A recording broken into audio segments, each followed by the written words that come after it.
Seguridad Social de la Policía Nacional. Según sus titulares, es el robo más grande de la historia del Ecuador y en este sentido poco a poco se ha ido recuperando este dinero. En esta ocasión fueron más de 20 millones de dólares. Ya se adjudicó a las cuentas del ISPOL un monto de 20.235.625 que fue acreditado por el Citibank de Nueva York. Estos 20.2 millones de dólares corresponden al pago por intereses de la operación SWAP que se desarrolló en Estados Unidos. Este monto se suma a lo recuperado anteriormente, por lo que hasta el momento se tiene un total de 368 millones de dólares que representa un 45% de lo robado. Y estamos a la espera de una resolución de una orden judicial para la acreditación de 72 millones más en el Safra National Bank. Si se transfieren estos 72 millones, serían ya 440 millones recuperados, es decir, el 55%. Sin embargo, se critica el sistema de justicia ecuatoriano, pues dicen que los procesos aquí no avanzan. No puede ser posible que en Estados Unidos ya tengan 2 autores confesos de haber recibido sobornos de parte del señor Jorge Chérez Miño. Sin embargo, en nuestro país, ninguno de los procesos judiciales ha avanzado a una etapa de juzgamiento. ¿Qué más tenemos que hacer? Estamos ya recuperando los recursos, pero en el país todavía no hay un solo sentenciado. Recordemos que en 2019 se realizaron operaciones comerciales con el dinero del ISPOL por más de 900 millones sin respaldo. El acusado Jorge Chérez, que fue declarado como prófugo en Estados Unidos. Yo preferiría que sea detenido y trasladado hacia Estados Unidos, cumpla su sentencia, confiese como lo han hecho Álvarez Villamar y también Luzuriaga Aguinaga, y luego le manden a Ecuador. Según el comandante general de policía, este dinero que se ha recuperado será destinado para el pago de pensiones de servidores policiales en servicio pasivo, seguros de salud y además para créditos quirografarios e hipotecarios para los uniformados. Además piden al gobierno entrante que brinde todas las facilidades y las negociaciones para recuperar más dinero robado. Edison Saavedra, Noticias 7. Muy bien, y para el día de hoy a las 9:30 se tiene previsto que sea la audiencia preparatoria de juicio que estaba ya modificada, digamos, para el 10 de noviembre. Sin embargo, el 10 de noviembre los abogados de Jorge Chérez, uno de los involucrados, uno de los procesados en este caso, no justificaron su inasistencia ahí a la audiencia preparatoria de juicio. Por eso la Fiscalía ya ha dicho que el día de hoy se continuará a las 9:30 con este caso. Bueno, y hay que recordar que en este caso hay 10 implicados, 10 personas procesadas por este presunto delito de peculado, entre ellos personas que han ocupado altos cargos directivos dentro de la ISPOL, también así como en empresas de inversiones y casas de valores. Estaremos pendientes entonces de esta audiencia. 7 de la mañana con 5 minutos. Más información. El ministro del Interior descartó un éxodo masivo de ciudadanos venezolanos indocumentados que han sido expulsados de Perú a nuestro país. Zapata mencionó que una expulsión masiva no se puede hacer si el país vecino, este caso Ecuador, no lo ha autorizado. Las autoridades se mantienen en diálogos con sus pares de Perú y Colombia para ver la posibilidad de un corredor humanitario. Le he solicitado al ministro del Interior que no genere las expulsiones hasta cuando nosotros no tengamos la coordinación y el ministro se ha comprometido a aquello. Esperemos esta reunión de las 5 de la tarde para generar todo este tipo de protocolos, si es que es necesario hacer un corredor o no. Lo más lógico sería hacerlo, porque no olvidemos que lo fundamental es que cuando usted expulsa a unos ciudadanos, tienen que llegar a su país de origen. Por lo tanto, no podrían quedarse, porque también hay el otro tema. Ecuador podríamos nosotros aplicar nuestra norma ecuatoriana, es decir, pedir los documentos y sobre todo, inclusive recuerde que desde el 2019 se requiere una visa. Es imposible que estas personas tengan estos documentos, por lo tanto, se da cuenta que podemos aplicar varias opciones. Para ponerlo en contexto, entonces, hasta el pasado 11 de noviembre, Perú había dado este periodo para que los ciudadanos venezolanos se regularicen en ese país. Como ya ha culminado en el tiempo que han dado las autoridades peruanas, lo que ha dicho el gobierno es que se va a expulsar, digamos, si así se quiere, o deportar, esa es la palabra precisa, a los ciudadanos venezolanos que no estén legalmente residiendo en el país. ¿Qué es lo que va a pasar entonces con Ecuador y Colombia? Van a tratar de hacer un corredor humanitario para que los ciudadanos venezolanos puedan salir de Perú sin inconvenientes. Bueno, y está previsto una nueva reunión precisamente entre estos países para poder encontrar una solución y sobre todo coordinar este corredor humanitario. Perú es el segundo país que más acoge venezolanos en la región, con 1,2 millones de venezolanos, de los cuales 530,000 aproximadamente tienen una situación legal porque han pedido asilo político. El restante serían las personas que están en estos momentos en situación de abandono del país del sur. El ministro del Interior ha confirmado que en unas conversaciones previas con autoridades del Perú, lo que le han confirmado es que podrían ser entre 600 y 1.600 venezolanos quienes saldrían del país, el país vecino. 7:08 a.m. Este martes 14 de noviembre a las 2 de la tarde en el Palacio de Carondelet se realizará la reunión del Consejo de Seguridad solicitada por el presidente electo Daniel Noboa para conocer la situación sobre la seguridad en el país. Las autoridades actuales deberán informar al nuevo mandatario sobre los grupos de delincuencia organizada que existe en Ecuador. Así como el equipamiento y las estrategias de las fuerzas del orden para combatir a los grupos delincuenciales. Entonces se tiene previsto esta reunión, pero antes incluso el presidente electo Daniel Noboa había dicho que antes de esta reunión que se mantendrá con el Consejo de Seguridad Pública se iban a anunciar quiénes estarían integrando pues el área de seguridad en su gobierno, que iniciaría ya en pocas semanas. Hasta el momento no se ha detallado quiénes serán las personas que estarán al frente, por ejemplo, del Ministerio del Interior, del Ministerio de Defensa, además de la Secretaría de Seguridad.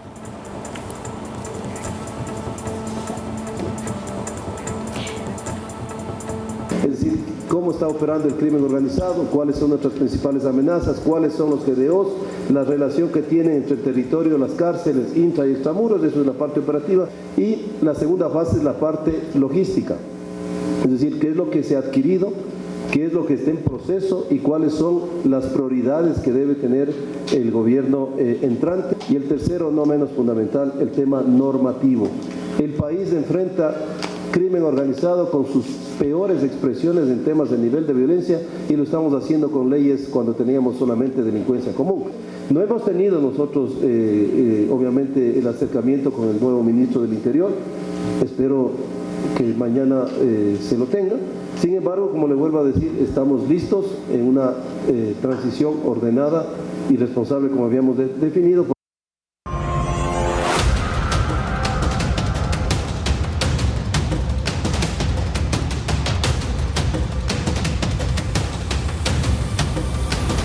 En Saquicilí les contamos que es en la provincia de Cotopaxi. Una camioneta fue quemada como parte de la justicia indígena que aplicó la comunidad.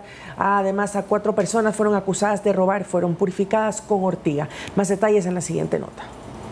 La han cogido, la han juzgado con la justicia indígena. Con esta advertencia, la comunidad de Saquicilí aplicó justicia indígena a 4 personas, 2 hombres y 2 mujeres, quienes fueron acusados de robar domicilios en ese cantón.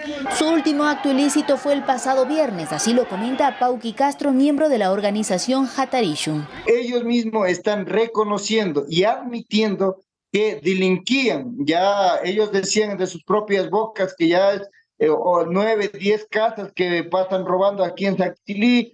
Tras identificarlos, los detuvieron junto a las autoridades policiales y en asamblea este domingo se dictaminó su sentencia. Dijeron qué se hace con el vehículo en el que ellos robaban, transportaban lo que robaban de aquí del cantón Saquicilí. Entonces la mayoría dijeron tiene que prácticamente quemarse. También fue la aplicación el baño, el agua, la ortiga y los 7 látigos. Las personas caminaron por las calles de Saquicilí descalzas. Posteriormente recibieron su condena, que lleva a la purificación, según explica Pauqui. Eso para nosotros es para alcanzar un equilibrio, una armonización, no es un daño, una maldad como pretenden posicionarlos. Luego se continuó con la quema del vehículo que era propiedad de uno de los presuntos delincuentes, pues a través de este movilizaban todo lo robado. Las cocinas, los televisores, las refrigeradoras que habían robado y vendido allá en un mercado de Ambato, la entrega que se le hacía. A decir de Apauqui Castro, todo se cumplió con absoluto respeto a los derechos humanos y a las leyes ancestrales. Tras emitirse el acta de la aplicación de la justicia indígena, las 4 personas ya no serán procesadas por la justicia ordinaria, pero en caso de reincidir, Castro señala que las sanciones serán más drásticas. Olga Velasco, Noticias 7. Y bien, ahora nos vamos hasta el sector Sauces 2 en la ciudad de Guayaquil. Tenemos imágenes precisamente del momento donde un asadero de pollos explota, alarmando a los habitantes del norte del puerto principal la tarde del 13 de noviembre, como vemos en pantalla. Sí, terribles de esas imágenes. Es justo ahí que está grabando pues un ciudadano. Estas imágenes se hicieron virales en redes sociales y es ahí cuando explota. En principio se creía que antisociales lanzaron un explosivo por las denominadas vacunas. Sin embargo, esto no es cierto. Según los bomberos de Guayaquil, la explosión fue provocada por la fuga de gas en un horno durante su instalación. Por ello, se descarta que el hecho esté relacionado con la negativa del dueño del asadero de pollos a pagar una cuota extorsiva. Y no solo eso, sino que ya estábamos viendo que era uno de los primeros días en donde se abría este local comercial. Qué lamentable, pero esto no es lo único que ocurrió. Miren ustedes lo indignante que puede ser. Luego de la explosión, varias personas ingresaron al lugar para robarse los pollos, es decir, no entraron al lugar para ayudar o para comunicar con las autoridades para recibir más ayuda, sino que entraron a robar. Ahí estábamos viendo en imágenes mientras las autoridades estaban pues solventando el problema. Está ahí el cuerpo de bomberos, hay unidades que están tratando de que cese el incendio dentro del local y ahí hay ciudadanos que ingresan a robarse los pollos. Afortunadamente, lo que ha dicho el cuerpo de bomberos de Guayaquil es que no se reportan víctimas mortales, tampoco heridas. Ahí se despacharon 4 unidades y una ambulancia para atender la emergencia. Afortunadamente, entonces, sin heridos ni víctimas mortales. Realmente impresionantes las imágenes, Meche.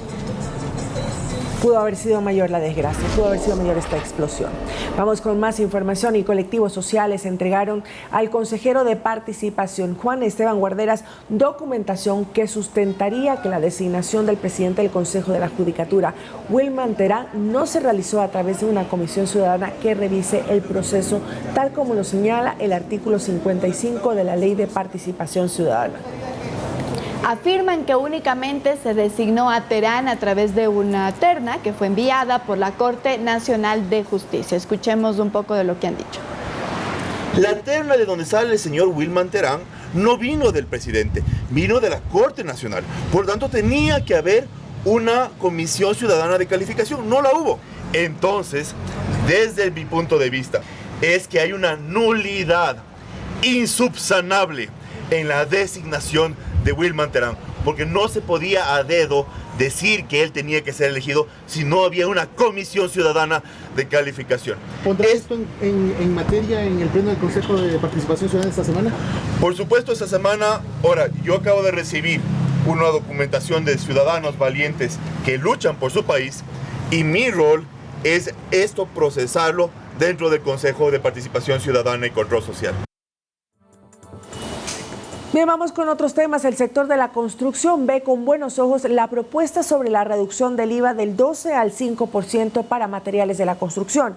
Sin embargo, sostienen que esta medida debería aplicarse para y desde la importación de la materia prima para que toda la cadena comercial se vea beneficiada. Veamos.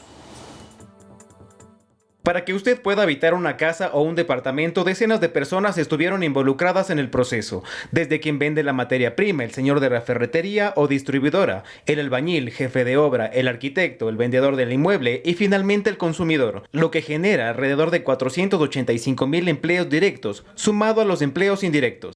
Más o menos vas a tener 1.500.000 trabajadores directos e indirectos en el sector de la construcción.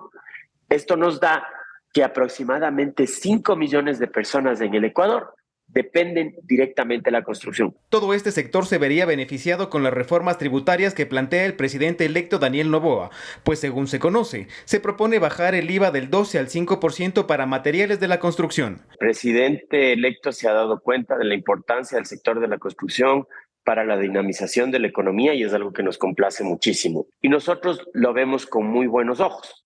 Pero según Joan Proaño, vicepresidente de Constructores Positivos, hay que ver el alcance de estas reformas, pues no es lo mismo que el producto final se grave con el 5% a que la reducción tributaria se aplique desde la compra de la materia prima. Si es que el acero lo importas solamente con un 5% de IVA, luego el de la estructura metálica compra los materiales más baratos y te vende solamente con el 5% del IVA. Y todos esos costos, al fin y al cabo, para vender una vivienda van a estar cargados solamente el 5% del IVA. Se va a poder bajar la vivienda al consumidor final. Si es que no se lo hace desde los procesos de importación, entonces va a tener un menor impacto al final.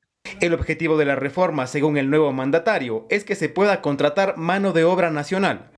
Si hay mayor demanda, necesitamos una mayor oferta. ¿Y cómo logramos esa mayor oferta?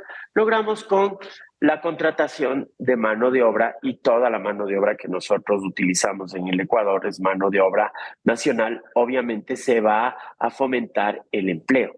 Por ello piden a la nueva asamblea sensibilidad para tratar este tema, pues dicen que de este sector dependen miles de familias ecuatorianas, directa e indirectamente. Edison Saavedra, Noticias 7.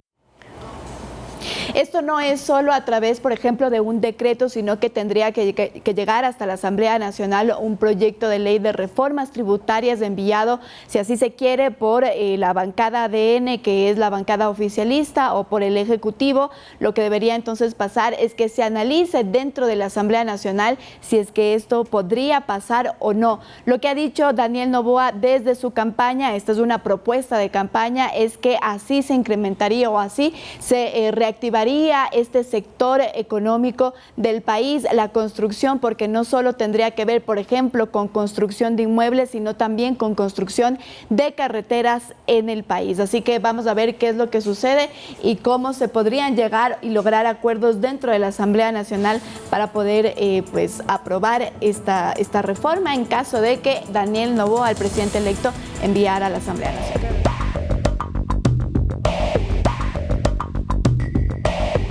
Estamos de regreso con más información, amigos. Se confirma un acuerdo político entre la Revolución Ciudadana Social Cristianismo y la Acción Democrática Nacional para así elegir autoridades del Parlamento en la sesión de instalación del Legislativo de este viernes. El más opcionado, Henry Kronfle, se muestra cauto y a la espera de la votación final.